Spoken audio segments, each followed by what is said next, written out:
दिल्ली विधानसभा अध्यक्ष विजेंद्र गुप्ता ने भारत के नवनिर्वाचित 15वें उपराष्ट्रपति सीपी राधाकृष्णन से शिष्टाचार भेंट की।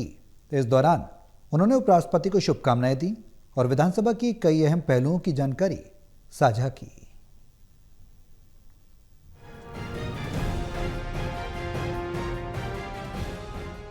नई दिल्ली स्थित उपराष्ट्रपति आवास पर निर्वाचित उपराष्ट्रपति सीपी राधाकृष्णन से विधानसभा अध्यक्ष विजेंद्र गुप्ता ने शिष्टाचार भेंट की और उनके कार्यकाल के लिए शुभकामनाएं दी। उन्होंने कहा कि सार्वजनिक जीवन का उनका लंबा अनुभव और लोकतांत्रिक मूल्यों के प्रति उनकी प्रतिबद्धता राष्ट्र के लिए धरोहर साबित होगी। विजेंद्र गुप्ता ने उपराष्ट्रपति को दिल्ली विधानसभा में हाल ही में आयोजित ऑल इंडिया स्पीकर्स कॉन्फ्रेंस की जानकारी दी, जो विट्ठल भाई पटेल की जन्म शताब्दी के उपलक्ष्य में आयोजित हुई थी। साथ ही उन्होंने नेशनल ई विधान एप्लीकेशन के तहत विधानसभा को पूरी तरह डिजिटल बनाने के प्रयासों, पहाड़ी क्षेत्र में मुसीबतों कठिनाई में रहने वाले लोगों को जीवन परिवर्तन करने के लिए और उनके सामाजिक और आर्थिक उत्थान के लिए लंबे समय काम किया।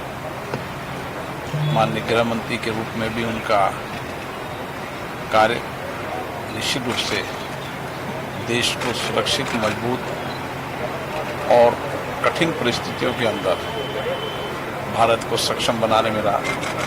हम सबको पंडित गोविंद पंत जी के जीवन और मार्गदर्शन से उपराष्ट्रपति श्री सीपी राधाकृष्णन जी को बहुत बहुत बधाई, शुभकामनाएं। वो अपने इस मिशन में कामयाब हो, सफल हो। उनके बनने से देश का गौरव बढ़ा है।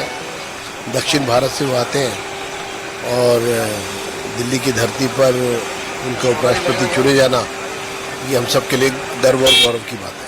वो बहुत ही स्थिति चिंताजनक है और नेपाल इस समय जिस दौर से गुजर रहा है वो वास्तविकता में वहाँ जो अंदर एक तूफान था वो कहीं ना कहीं अचानक फूट कर बाहर आया है।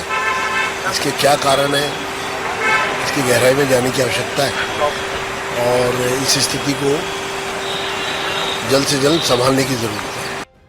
और विधानसभा परिसर को विरासत स्थल के रूप में विकसित करने की दूरदर्शी योजना भी साझा की। इस भेंट को दोनों नेताओं के बीच लोकतांत्रिक परंपराओं को मजबूत करने और नई तकनीक के जरिए संसदीय कार्यप्रणाली को और सशक्त बनाने की दिशा में एक महत्वपूर्ण संवाद माना जा रहा है। Pranay Sharma, total TV.